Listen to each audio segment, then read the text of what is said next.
tahanan, lahat ng iyong all-time hits. Ang tanging huntahan ng Masang Lamaw. Number 1 sa Mega Manila, nationwide pa. Broadcasting from TGON, TVH Group of Networks. Dito lang sa inyong iisang himpilan. Cool FM. You are listening to Cool FM. Live from Cool Studios. This is Cool News at Noon.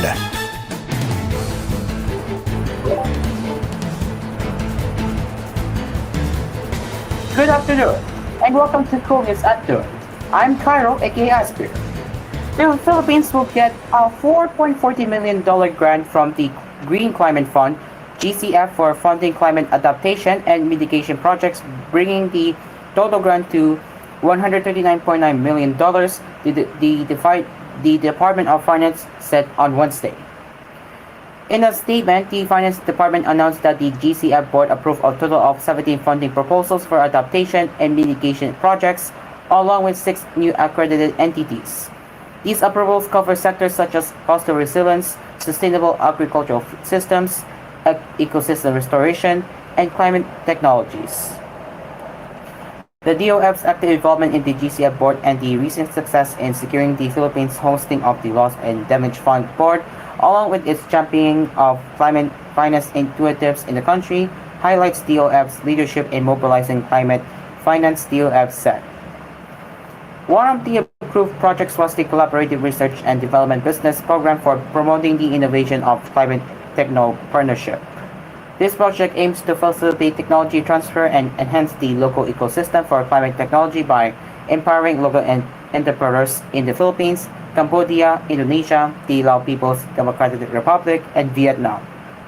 The GCF is an international fund under the Global Climate Treaty, the Paris Agreement under the United Nations Framework Convention on Climate Change. The fund was created to support low-emission development and climate resilient projects in developing countries like the Philippines. The Philippines is currently carrying out 4 readiness activities with the GCF, which focuses on strengthening the capacities of DOF as fund recipient. Undersecretary Dorothy Piuseco highlighted REDD's plus results-based payments as a regular part of the fund's project and programs. This means making these payments a standard part of how the fund operates.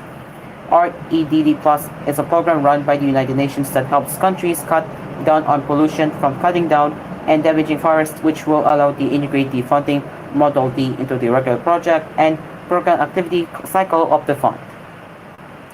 In a separate statement, the DOF said that it is ready to tap $500 million of the standby credit line extended to the Philippines to support the national government's disaster relief and rehabilitation efforts in areas devastated by Typhoon Karina. These funds will be immediately withdrawn and released once the President declares a state of calamity. This will allow us to rapidly deliver critical services like healthcare, shelter, and food to those affected by Typhoon Karina, as well as fund post-disaster emergency response, recovery, and reconstruction efforts, Finance Secretary Ralph Recto said on Wednesday. The Office of Civil Defense is verifying 2 more reported fatality in Metro Manila, which was bothered by heavy downpours to the typhoon-enhanced southwest monsoon. Speaking at the Palace briefing on Thursday, OCD Undersecretary Ariel Nepomuceno said the reported deaths could potentially raise the initial tally from 13 to 15. As of 10 p.m. last night, the report on the casualties is still 13, but this morning, though we have to validate, there are 2 more reported casualties from Metro Manila. So this will be potentially a total of 15, he said. Earlier reports by OCD showed that 30 people were confirmed to have died due to the weather disturbance. And the affected population for the 7 regions is 910,536 persons, but we will have to add what will be reported later on by the Metropolitan Manila Development Authority, because these 7 regions exclude the Metro Manila report, he added. OCD data presented during the briefing likewise showed that 2 people were injured due to the typhoon locally named Karina and boosted southwest monsoon locally termed habagat. Meanwhile, below is the list of areas currently placed under a state of calamity due to Carina and southwest monsoon. One region, Metro Manila, two provinces, Cavite, Batangas, three municipalities, Cabacan, and Piquet, Cotabato, Binamalayan, Oriental Mindoro, one barangay, Butuan, Jos, Abad Santos, Davao Occidental.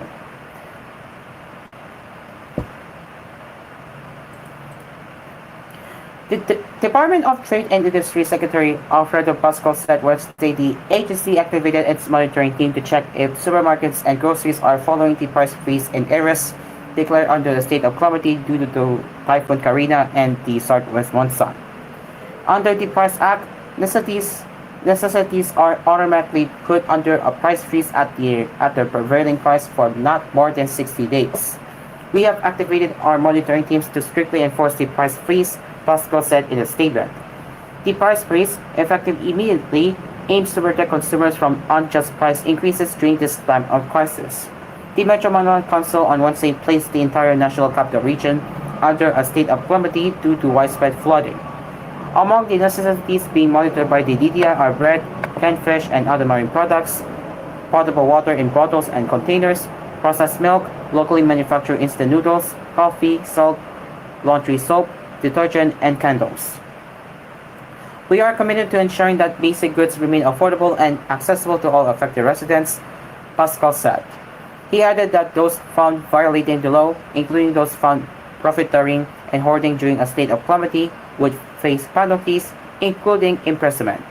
We urge all establishments to comply with the price freeze and prioritize the well-being of our fellow citizens during this difficult time, Pascal said. Consumers are also urged to report any overpricing and violations to the department's Consumer Care Hotline, that's 1 DTI or 384, or via email at consumercare@dti.gov.ph. The offices of House Speaker Martin Romualdez and Tinok party lists have teamed up to distribute relief packs to residents of Marikina City affected by monsoon rains and flooding. Both officers said on Thursday that 20,000 relief food bags containing 3 kilograms of rice and canned goods were prepared for delivery. Some 1,600 residents received hot meals and drinking water at Malanday Elementary School in Marikina, which came from Romualdez's disaster relief funds. We are currently doing delivery in different areas in Metro Manila, particularly in Quezon City, Manila, and Marikina. We are sourcing out also food packs directly from the sources like grocery stores near the affected areas to cut delivery time and for quicker response to the needs of the affected communities, House Deputy Secretary General Sofonias Gabonada said. For her part, Tingkok Party List Representative Yeta Romualdez said the operations are designed to complement the initiatives undertaken by the national government. The focus is on addressing both immediate needs and long-term recovery, with particular attention given to vulnerable populations who have been most affected by the heavy rains and flooding, she said. A China Coast Guard ship was spotted cruising near Manila Bay on Thursday morning, according to West Philippine Sea Monitor Ray Powell. China's intrusive patrols continue with China Coast Guard 3301 cruising outside Manila Bay this morning. Powell, program head of Stanford University's Gordian Knox Center for National Security Innovation, which monitors the activities of Chinese vessels in South China Sea, said in a post on X. Powell told Inquirer.net that the CCG ship, hull number 3301, was spotted about 95 nautical miles from the mouth of Manila Bay. CCG 3301 has been in the West Philippine Sea since July 22 and was last spotted near El Nido, Palawan, the Philippine Coast Guard confirmed. Manila is holding the line in the West Philippine Sea as Beijing asserts sovereignty in almost the entire South China Sea, including most of the exclusive economic zone of the country's western section, even if such a claim has been effectively invalidated by the Abril Award in July 2016. The landmark ruling stemmed from a case filed by Metro Manila in 2013, or a year after its tense standoff with Beijing over Panadoc's Scarborough Shoal, whose local China now has an effective control of. And hunger affected more Filipinos in the last 3 months, with 17.6% of families experiencing involuntary hunger at least once, up from 14.2% in March, according to the social weather stations. The result of the survey conducted from June 23 to July 1st was the highest since it peaked at 30.7% during the COVID-19 lockdowns in September 2020. Of the 17.6% of Filipino families who experienced involuntary hunger, 12.8% went through moderate hunger, while 4.9% cited severe hunger. The social weather stations defines involuntary hunger as being hungry and not having anything to eat at least once in the past 3 months. Moderate hunger refers to those who went hungry only once or a few times, while severe hunger refers to those who experience it often or always. In the previous survey conducted in March, 12.2% went through moderate hunger, while 2% experienced severe hunger. Hunger remained highest in Metro Manila, with 20% experiencing involuntary hunger, 30%, 13.3% moderate hunger, and 6.7% severe hunger. In the Visayas, hunger fell slightly from 15% in March to 30.7% in June, with moderate hunger declined from 30.7% to 10.7%, and severe hunger rising from 1.3% to 3%. In Luzon, outside of Metro Manila, hunger rose from 15.3% to 19.6%. Moderate hunger also went up from 13.1% to 14.5%, while severe hunger jumped from 2.1% to 5.1%. In Mindanao, hunger rose sharply from 8.7% to 15.7%. Moderate hunger increased from 8% to 10.7%, while severe hunger also went up from 0.7% to 5%. The Social Weather Station survey, using face-to-face interviews, asked 1,500 adult respondents whether they had experienced hunger within the last 3 months of the survey taking place, as well as how often these incidents occurred. The survey also had a sampling margin error of plus or minus 2.5% for national percentage, plus or minus 4% for Luzon outside of Metro Manila, and plus or minus 5.7% for each for Metro Manila, the Visayas, and Mindanao. It is now 12 minutes past 12, and we will have more headlines coming up right here on koolNews at noon, so do not go anywhere. We will be right back.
Welcome back.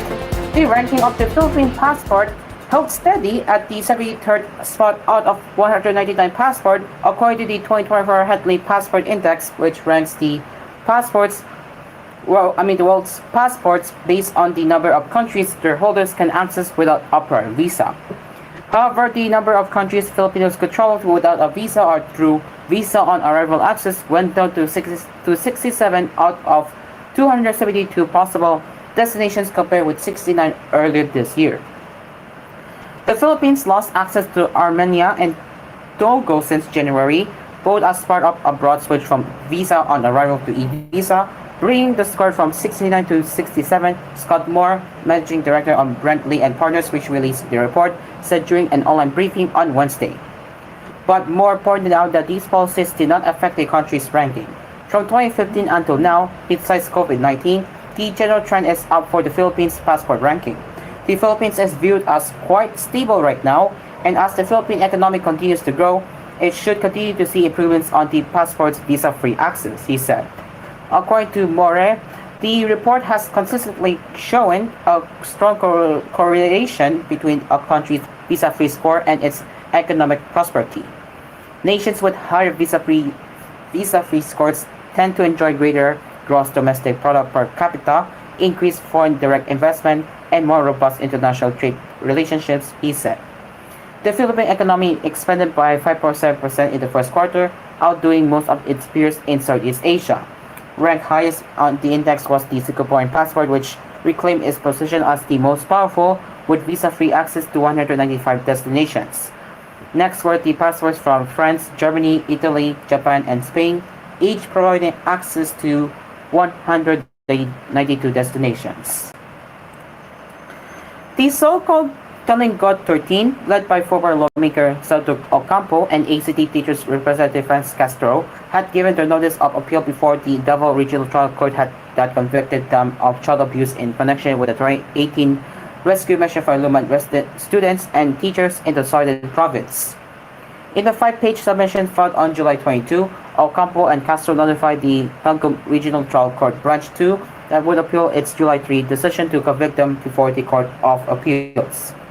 Also convicted were Eugendia Lolasco, Jesus Matamo, Meriro Pocuita, Concepcion Ibarra, Genevieve Baraba, Nerhaya Talredo, Maricel Angdagit, Marcial Randon, Mayani Aga, Nerfa Awing, and Wing Dunsai. All 30 were sentenced to 4 to 6 years and ordered to pay a fine of 20,000 pesos for supposedly exposing the minors to hazard when they kept the students in their company and transported them on foot in the evening for 3 hours in the dark and without permission from their parents. The 13 joined a solidarity to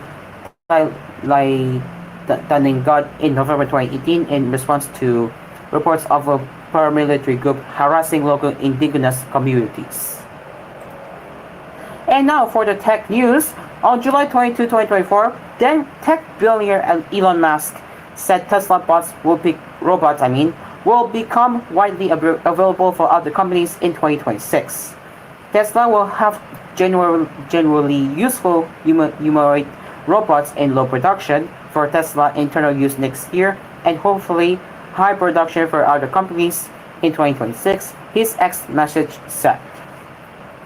How close is Tesla to truly having humanoid robots in factories? Checking its recent demo videos, the company might usher in that robotic future in a couple of years. Tesla calls it humanoid robot Optimus.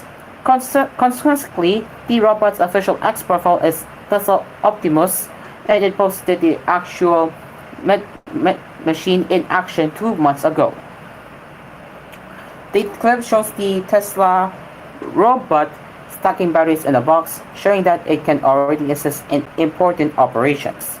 We improved the reliability of our learned behaviors across our fleet and decided to bring a few robots in the factory to perform a real useful task, sort batteries around, senior staff software engineer Julian Ibarce stated. These activities may seem trivial, but these developments in Tesla robots are helping them take over manual labor worldwide. Other companies are also developing humanoid machines to accelerate robotic innovations. For example, the Inquirer Tech article reported that Agility Robotics will open the world's first humanoid robot factory next year. CEO Damian Shelton calls it the RoboFab, a 70,000 square foot facility that will mass produce its first humanoid robots called Dignit. Also, CNBC says it will manufacture 10,000 units annually. The news outlet also asked the company if its technology could steal jobs from people. In response, Shelton claimed many warehouse and factory workers retired or left the industry. His Digit robots could help logistics and manufacturing companies to meet rising demand. They can walk on two legs and raise or lower their torsos to reach shelves. And now for the international news now, as the Donald Trump launched a volley of attacks against U.S. President Kamala Harris Wednesday, calling her a radical left lunatic in his first rally since she became the de facto Democratic Party nominee for November's election. In a speech where he also claimed that Harris was in favor of the execution of babies due to her position on abortions, the former president and Republican nominee said she is a radical left lunatic who will destroy our country. We're not going to let that happen, he told a crowd in North Carolina. Trump's address comes as Harris, age of 59, hits the campaign trail armed with President Joe Biden's endorsement after his historic decision over the weekend not to seek re-election. The 78-year-old Republican has repeatedly attacked Biden over his age but has been forced to rebut as he has now become the oldest nominee in history. Trump turned his aim at Harris on Wednesday, saying she was the ultra-liberal driving force behind every single Biden catastrophic. From giving her a new nickname, Lynn Kamala, to alleging that her record on the border has allowed communities to be ravaged by migrant crime, he charged that she's unfit to lead. He also raised the politically explosive issue of abortion after Harris pledged to put abortion rights at the center of her campaign and to fight for the right to control one's own body. She wants abortions in the 8th and 9th month of pregnancy. That's fine with her, right until birth and even after birth, the execution of a baby, Trump claimed. Saying Democratic Party bosses were behind Biden's decision to step down, he accused Harris of covering up Biden's mental unfitness as well. Earlier Wednesday, the White House denied it had covered up any possible decline in Biden's health prior to his decision to drop out of the presidential election race. Harris' candidacy has stirred enthusiasm among Democrats after weeks of turmoil over Biden, who came under pressure after a disastrous debate performance against Trump last month. On Tuesday, Harris whipped up a rapturous crowd at her first rally since effectively clinching the Democratic presidential nomination while launching new attacks on Trump for trying to take the country backward. While Biden used to target Trump as a threat to democracy, Harris adopted a more personal and targeted approach, focusing on his record as a felon. She pointed to her work as a California prosecutor dealing with what she said were predators and fraudsters before adding, "So hear me when I say I know Donald Trump's type." And finally, in showbiz entertainment news now, as actress turned politician Iko Melendez shared that she and her family experienced the flooding brought by Super Typhoon Karina that swept away the car of her son, Andre Waialnana. Melendez, a counselor of Quezon City, took to Facebook on Wednesday, July 24th to share a video of a severe flood that affected their area. "We are all facing a severe test again. You are not alone. The test can affect anyone regardless of economic class standing. This morning we tried to chase the car of my son Andre Waialnana that was drifting away, but we couldn't do anything but pray." The actress politician underscored that the loss of material things is nothing compared to the loss of one's life, adding that she remained grateful that no one in their family got injured. "The car is just a material thing. The important thing now is that no one is hurt or will get hurt. Half of my team was trapped in their houses with no supplies. That's why only a few of us can go around to deliver help. We will not waver in our effort to help other people first before facing our own problems, Mendez said. Mendez said that she and the rest of the city council will be ready to extend help to those in need. Thousands of Filipino families experienced the heavy downpour brought by Super Typhoon Karina and tried to navigate the aftermath of the flooding it caused all over Metro Manila and nearby provinces. Just before we go, we would like to encourage you to donate to the following organizations who are affected that are willing to support the typhoon affected residents. So again, I highly encourage you to donate to the following organizations because every donation counts and it will help a lot of typhoon affected residents. So you can see the QR codes on screen right now if you're watching koolNews on YouTube.